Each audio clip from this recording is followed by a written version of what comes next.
Joseph Hello. Hodge. Hey. I'm with BoardGameGeek, and we're here with Sam and Moon of Korea Board Games. And we get to look at the most beautiful new game that I've played. I play a lot of beautiful games, but this is fantastically beautiful, called Four Gardens.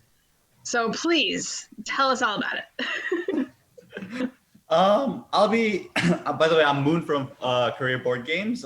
It is quite a looker. The first thing you'll see is the pagoda, slightly on the left of the screen. If you see, there's the icons, there's the leaf, there's the rock, there's water, and there's wood. So these have four sides. So there's four players who can play the game. There's going to be a single player option, but normally the standard rules are 2 to 4 players. It's for ages 10 plus. An average game is around 45 minutes, but if you're playing for the first time, it's gonna take over an hour and a half around. But it's a Euro game. It's a set collection game. If you see the center of the table, there's a deck. Each player takes 5 cards from that deck. How about I show you guys how a set works? Since I mentioned this was set collection, let's take one of the players' hands. I'll just look at what I have. Imagine I'm one of the players. Could you flip over one of the hands of the players, please? Yeah, so there's two sides, right? So the one side is a beautiful panorama that you're building as you go, and the other side will be how you can use these cards during the game. So this is what you'll primarily be looking at, right? Yeah, correct. Yeah. And if you look at the top of the card, there's going to be a color on the left side of the card. Yeah. And then there's also going to be a few dots on the right side. The left side is how it gets scored. I believe the first card and the last card are blue. Maybe that's why the color's not showing. I'm guessing. Yes, that's why they are disappearing. Yeah. But anyway, there's 4 different colors, 4 different scores you can get. If you look at the center card, it's a rainbow card. Basically, that's the Joker. So you can, later when I explain scoring, I'll show you how this works. But Jokers usually have bigger requirements, but obviously in scoring, it's more flexible. So that's the advantage of this type of card. But back to the normal cards. If you see the top right of each card, there's a bunch of dots. And could you show one of the cards, just one of them? Doesn't matter which one. If you look at this card, it's if you finish this card by turning the pagoda and gaining resources, and you get these resources and you put it at the bottom of the card. So this requires a rock and a wood. So if you get a rock and a wood and you complete this card, you can flip this card over and make it part of your panorama. And the way you score this is it's a yellow score. So you move your score marker by 1 on the yellow track. So imagine where what is it? I believe it's gray. Was it from the gray player's deck? Yeah, looks like it. So you move your score marker by 1, and to complete the set, you would need the first of a 2-card set. If you look at the top right of the card, there's 2 dots. The second one is bold. So this means there are 2 cards in this set, and this is the second card in that set.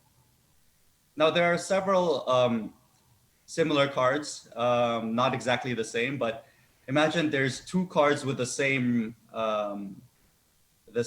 position on the same set. So imagine there's 2 cards that have the second dot bold, where the second dot is bold on a 2-card set. That means it's the same card. So basically, you can't put down 2 cards of the same set. Otherwise, this game would just be broken. And we just balanced it that way. Maybe you could show tilt the pagoda a little and show how it turns. Yeah, so for balancing issues, there's 4 different resources. and each player will face 0, 1, 2, 3 of each resource. And if you set it up this way, it's going to be similar for each player. They're going to see 0 of 1, 0, and then 1 of a resource, 2 of a resource, 3 of a resource. So this is how we balance the game. How about you see the deck that's open? There's 3 blue cards, right? Yes. How about I show you how scoring works? If you see how scoring works, probably it's going to be a lot easier to see why the sets are significant. Those work too, but could we please have a zoom in for one of the 5 cards? Okay, so is in that hand you had? Yeah, okay, perfect. So in this, if you completed these 2 cards, then it's a 4-card set, and you complete the 2nd card and the 4th card in the 4-card set. So imagine you finish the yellow card first. You would move your score marker up by 1 on the yellow track. Now imagine you finish the next card. I believe it's a blue card. You finish the blue card next. That means you move your score marker on the blue track, but you also get scored retroactively, which means you get to score your yellow score marker again. So basically, if you imagine you finished your yellow card first, and then you completed this 4-card set, that means the yellow card would go up at least what is it, 4 times. Yeah, the first one if you have another yellow card, that means even more. And why this is significant, if you see the score marker, the scoreboard, if you see the scoreboard, there's a bunch of numbers, but it starts with 2, then it's 3, 4, 5, 6, then 8 and 10. So there's a limited number of spaces you can move forward. But imagine you reach 10.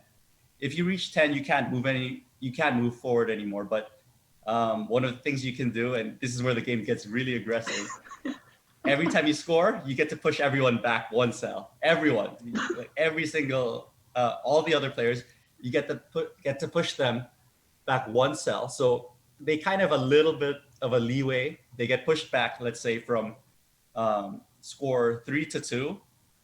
But if they get pushed back again, you knock them out of the score track. And once you knock them out, they can't come back in for that color. So some players play very passive, but if you have a very aggressive player in this game, then you have to be on your toes. And beside the scoreboard, you will see a bunch of bonus tiles. Bonus tiles are significant because, as you can imagine, I mentioned that scoring was retroactive. So if you get a 4 or 5 card set, then it's going to keep piling up numbers, and then you can push everyone back. So, I mean, why would anyone go for the low sets? There should be rewards. So that's what the bonus tiles are for. Could you pick up perhaps the middle bonus tile? Maybe that's better to explain. Yeah, perfect.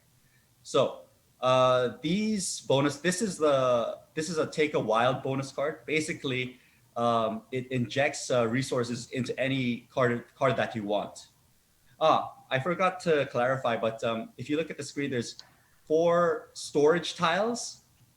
And when you first play a card and get resources, you have to put the resources into the storage tile.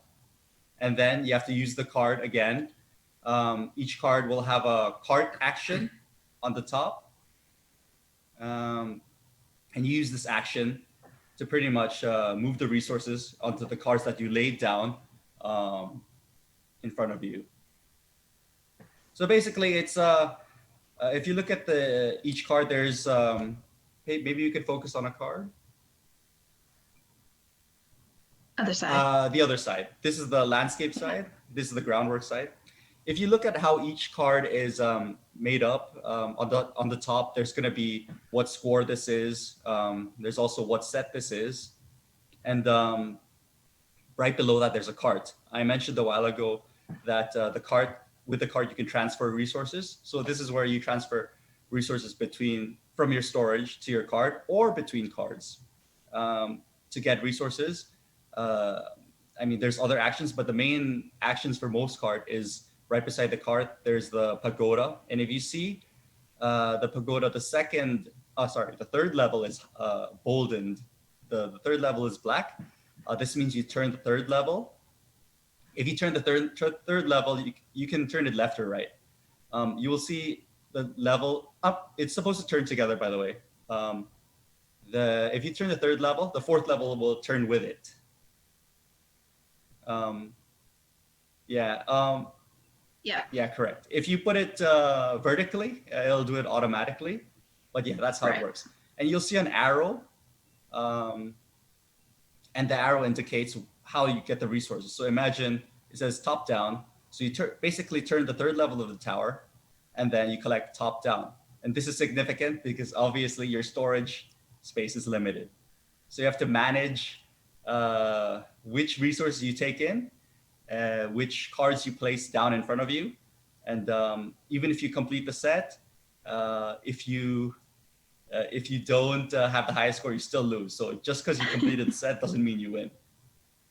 So yeah, that's Four Gardens in a nutshell. I mean, it's a little bit, there's a bit more rules, but I wanted to just touch on the pagoda part of it, because I think that's the most critical and the thinky part of this game, because you're spinning it in either like that direction or that direction, and then you have to collect. If she spun it that way, it would be the three forests or the three grass. You would have to take those first, and you might not want three grass. Maybe you want two grass. So you have to this is the thinky part of the game where you're like, I only have a holding tank for 4 spaces.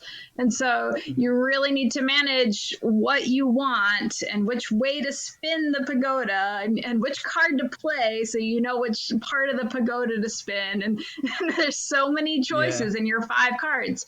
And you're always going to be playing 3 cards each round, whether it be to your tableau to try and fulfill, or whether it be to spin the pagoda and collect resources. And so there's a lot of really great choices to make in this game. And the pagoda just adds a beautiful but unique mechanism, because I haven't really seen that before. So I just wanted to give some praise to you for that, because I really like that. Thank you. I mean, if you want, you can have as I mentioned, you can have a passive or aggressive play style. I mean, you can complete your set, but you can also play to make the person beside you miserable. So it's completely up to you. Yeah. So you got some praise in the comments from Barb. She says, that pagoda, love the multi-use cards. And I can't agree more, because that is just, and you make these beautiful panoramas, as you can see with the green set that Nikki started there. If you get that last card in the set, it will fill in and probably have a nice tree on it, and it's really beautiful art. So now, what can you tell us about availability? I heard just briefly before I came on here that this BGG is actually going to pick it up for the BGG store, and that will be available in limited quantity in September. So is there any other news about how people can get this besides September in the BGG store? We're actually in talks with a US partner, so nothing's set, but hopefully we pull through with that soon. Hopefully this year. Yeah. Totally, because I hope more people get to play this, because again, as you can tell, I'm a big fan, and the pagoda is just so unique, and I've never seen anything like that. So I'm very excited for this one. But it can be mean, because I got pushed off the track twice in my game. Yeah, it's gonna be pretty hard, this game. But so this was Four Gardens. Thank you very much, Moon, from Korea Board Games. So BGG store in September, look for it. And we have another game to show you in just a minute.